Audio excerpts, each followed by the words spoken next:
Morning student, स्वागत है आज की क्लास में आपका। और बीए सेकेंड ईयर का जो लास्ट टॉपिक था उसमें हमने पढ़ा था उग्र राष्ट्रवादियों के जो है सिद्धांत के बारे में। आज का जो हमारा टॉपिक है वो है उग्र राष्ट्रवादियों के साधन। जैसे कि हमने पहले देखा है कि कांग्रेस की शुरुआती पीढ़ी जो उदारवादियों का समय रहा था, उन्होंने स्वैधानिक तरीके से अपनी मांगों को पूरा करने का जो प्रयास किया। उनके प्रयासों के चलते कुछ एक हद तक वो सफल भी हुए, लेकिन एट लास्ट उनको निराशा ही हाथ लगी। और उनकी इस निराशा ने ही भारतीय राष्ट्रीय कांग्रेस में कुछ एक ऐसे लोगों का प्रादुर्भाव किया जिन्होंने अलग तरीका अपनाकर, अलग साधन अपनाकर अपने उद्देश्यों को पाना चाहा। और स्टूडेंट्स ये देखिए, थोड़ी बहुत डिस्टरबेंस तो बीच में चलती ही रहती है। गाँव का माहौल है, कभी कुछ आ गया कभी कुछ आ गया, ये सब कुछ चलता रहता है। तो इस सबको जो है इग्नोर करते हुए हम स्टडी जारी रखते हैं। तो स्टूडेंट्स, ये जो उग्र राष्ट्रवादी थे, इन्होंने अलग तरीके अपनाए, अलग साधन अपनाए। और उन अलग साधनों में हम बात करेंगे कि उन्होंने निष्क्रिय विरोध किया, निष्क्रिय प्रतिरोध किया, सक्रिय विरोध किया, या फिर उनके सशस्त्र जो है विरोध को हम बात करेंगे। बहिष्कार की, स्वदेशी की, उनकी राष्ट्रीय संस्थाओं की जो शिक्षा के लिए खोली गई थी, और उनके उस खुलेपन की, उस आत्मविश्वास की हम बात करेंगे जो उन्होंने अपनी जनता में जगाने का प्रयास किया। तो ये विभिन्न साधन अपना करके उन्होंने अपने लक्ष्य को, स्वराज्य को पाना चाहा। तिलक ने कहा भी था कि हम अपने उद्देश्य को यदि पाना चाहते हैं तो अपने उद्देश्य को पाने के लिए हमारे मार्ग में रुकावटें तो आएंगी। और ऐसा नहीं है कि हमें जेल न जाना पड़े, हमें कष्ट न सहना पड़े, हमारी क्रांति रक्तहीन जरूर होगी, लेकिन इसके लिए हमें शारीरिक कष्ट भी मिलेगा, हमें जेल भी जाना पड़ेगा, और हमें यातनाएं भी सहनी पड़ेंगी। अपने उद्देश्य की प्राप्ति के लिए हमें सब कुछ सहना पड़ेगा। तो उनका जो पहला साधन था उग्र राष्ट्रवादियों का, वो क्या था? निष्क्रिय विरोध।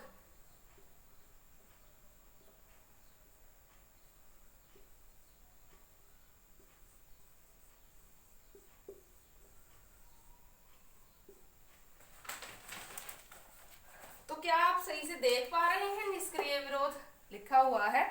तो निष्क्रिय विरोध का मतलब है कि ब्रिटिश सरकार जो हमारे सामने जो भी प्रस्ताव रख रही है, जो भी सुझाव रख रही है, जो भी हमारे लिए कर रही है, हम उसका विरोध करें। वो कैसे? कि जैसे वो विरोध ये हो कि वो कोई भी हमारे ऊपर कर लगाती है तो उस कर को हम देने से इनकार कर दें। जब इतने बड़े देश भारत की जनसंख्या मुट्ठी भर अंग्रेजों को कर देने से इनकार करेगी, तो सीधी सी बात है कि बहुसंख्यक जनता के आगे सरकार को झुकना ही होगा।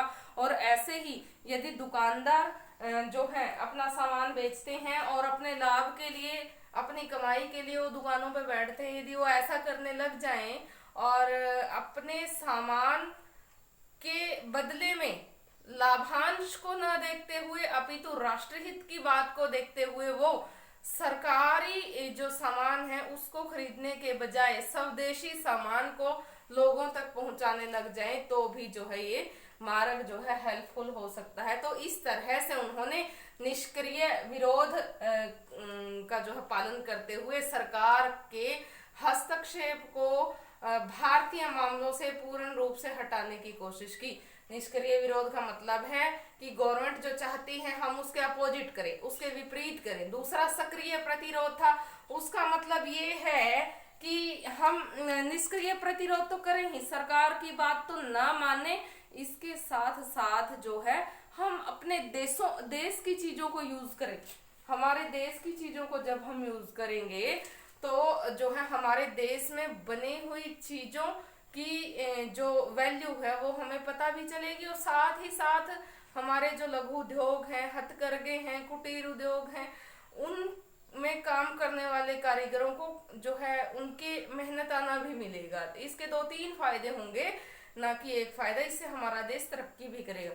जब हम विदेशी वस्तुओं को यूज करते हैं, विदेशी वस्तुओं का जो है यूज करते हुए उसको बढ़ावा देते हैं तो उनको लाभांश मिलता है। हमारे देश के उद्योग, हमारे देश के कारीगर जो हैं उसमें बेरोजगारी का शिकार होते हैं। तो इस तरह से पहला जो तरीका बताया था उन्होंने निष्क्रिय विरोध का बताया था। निष्क्रिय लाला लाजपत राय ने कहा था कि विरोध 3 तरह से किया जा सकता है। निष्क्रिय विरोध, जिसमें हम सरकार की प्रत्येक बात को जो है ये मान ले कि हमारे विपरीत वो कर रही है, उसका विरोध करें। दूसरा विरोध बताया था उन्होंने सक्रिय विरोध, जिसमें हम जो है सरकार की बातों का तो विरोध करेंगे ही, उनका बहिष्कार तो करेंगे ही, खुद के देश की बनी हुई चीजों को यूज करें, स्वदेशी का हम पालन करें, वो होगा सक्रिय विरोध का तरीका। सशस्त्र विरोध मीन्स जिसमें हम अपने उद्देश्यों को जब प्राप्त करने में असमर्थ हम दिखें तो हमें हथियार भी उठाने पड़ सकते हैं। तो उन्होंने जो अगला जो तरीका बताया है वो है सक्रिय विरोध, जिसमें हम बात करेंगे बहिष्कार की।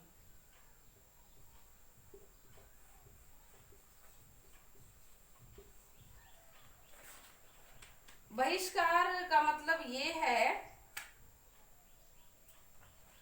कि गवर्नमेंट जो भी चीजें विदेशों से मंगवा करके यहाँ पे जो चीजें बेचना चाहती है उनको हम ना अपनाएं, उनका पूर्ण रूप से बहिष्कार करें।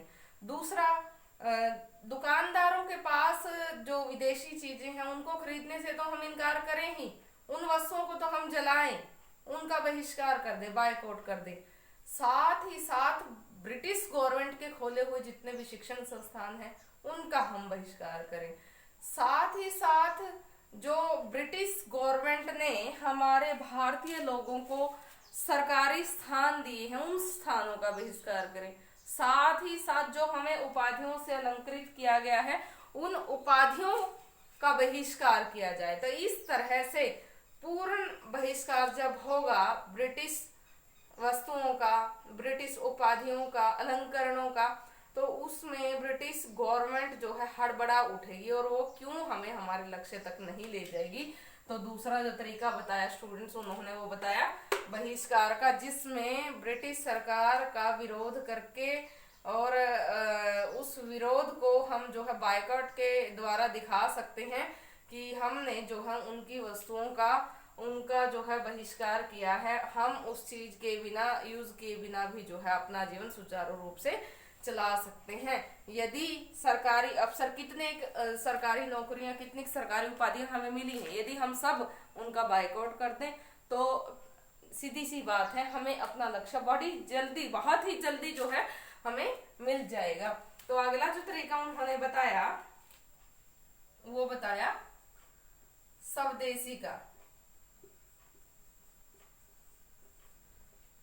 उग्रवादियों ने सक्रिय विरोध के दूसरे भाग में कहा कि स्वदेशी को हमें अपनाना चाहिए। निष्क्रिय विरोध में हमने बात की थी कि ब्रिटिश गवर्नमेंट कोई कर लगाती है तो उसके विपरीत हम खड़े हो जाए। सक्रिय विरोध में हम बात करेंगे बहिष्कार की और स्वदेशी की। ये सक्रिय प्रतिरोध में आता है।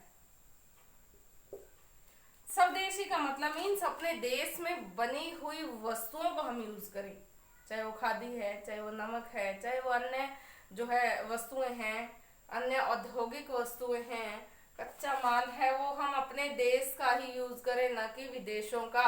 जब हम विदेशी वस्तुओं का बहिष्कार करेंगे, स्वदेशी वस्तुओं को यूज करेंगे, तभी जो है ब्रिटिश गवर्नमेंट को हम यहाँ से उखाड़ने में सक्षम होंगे, स्वराज्य को पा सकेंगे।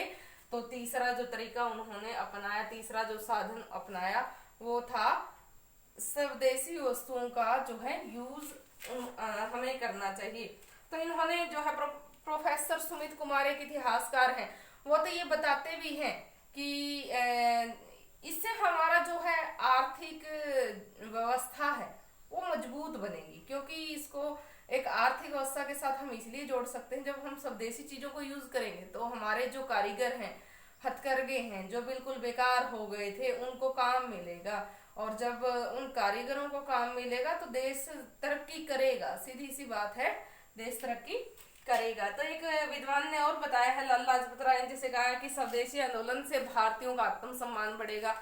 आत्म गौरव बढ़ेगा और उस बढ़े हुए आत्म सम्मान के कारण वो जो है सम्माननीय जीवन जी पाएंगे। तो स्वदेशी को यूज करना और विदेशी वस्तुओं का बायकॉट करना जो है उन्होंने मुख्य तरीका बताया ब्रिटिश गवर्नमेंट के विरोध का, जो सक्रिय विरोध था। अगला जो उन्होंने बताया वो है राष्ट्रीय शिक्षा। राष्ट्रीय शिक्षा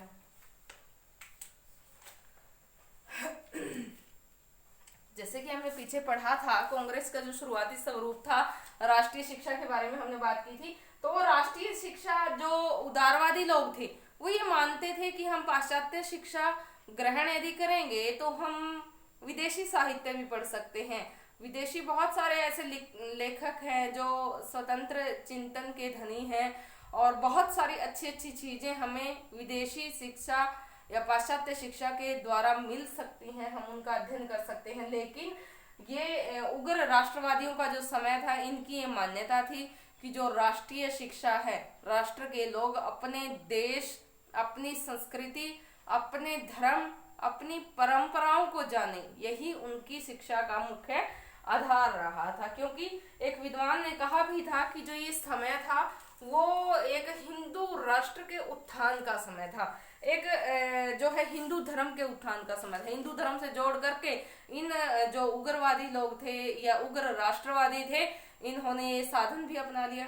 एक तो हिंदू धर्म का उत्थान हो जाएगा इससे, एक लोग जो है उसमें अपनी भाषा में, अपने जो है संस्कृति के बारे में, अपने पुराने इतिहास के बारे में जानने की कोशिश करेंगे। तो वही है कि उनका पुराना जो धर्म है, पैतृक जो धर्म है हिंदू धर्म, उसको लोग ज्यादा से ज्यादा मानने लगेंगे। स्वामी विवेकानंद ने जैसे कहा था कि अपने धर्म के साथ ही हम प्रगति कर सकते हैं। तो इस तरह से राष्ट्रीय शिक्षा उन्होंने अपनी पुरानी धर्म परंपराओं के साथ जोड़ करके हिंदू धर्म को आगे रख करके लोगों को हिंदुत्व की तरफ आकर्षित करने की कोशिश की। और इसी एवज में बहुत सारे जो है स्कूल कॉलेजेस भी खोले गए। तो राष्ट्रीय शिक्षा के उत्थान के लिए उन्होंने काफी प्रयास किए और कहा कि अपने धर्म, अपनी संस्कृति, अपने इतिहास को जानना ही हमारी शिक्षा का मुख्य पर्याय होना चाहिए, मुख्य उद्देश्य होना चाहिए। यदि हम अपने देश की, अपने संस्कृति की या अपनी पुरानी भाषा में शिक्षा ग्रहण करेंगे तभी हमारा जीवन सही रूप से चल सकता है।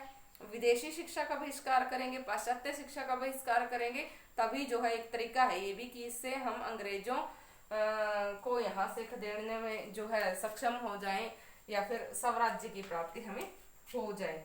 जैसे कि अरविंदो घोष ने कहा था, हमारा उद्देश्य स्वतंत्रता प्राप्ति नहीं है, हम अपितु हमारा उद्देश्य जो है हिंदू धर्म के लिए हमारी जो इच्छाएं हैं उसकी पूर्ति करना है। देखिए अपने आप ये बता रहे हैं कि ये हिंदू धर्म को जो है आगे बढ़ाना चाहते थे, हिंदू धर्म के उत्थान के लिए ये काम करना चाहते थे और राष्ट्रीय शिक्षा को इन्होंने एक हथियार की तरह यूज किया है कि जिसमें हिंदू धर्म के उत्थान के लिए ही ये काम कर पाए। साथ ही जैसे तिलक ने दक्षिण शिक्षा समाज की स्थापना की, बहुत सारे हिंदू विश्वविद्यालयों को स्थापित किया गया और 14 अगस्त 1906 को राष्ट्रीय शिक्षा परिषद के तत्वाधान में राष्ट्रीय विद्यालय स्थापित किए। अगला पॉइंट है आत्म शक्ति और बलिदान।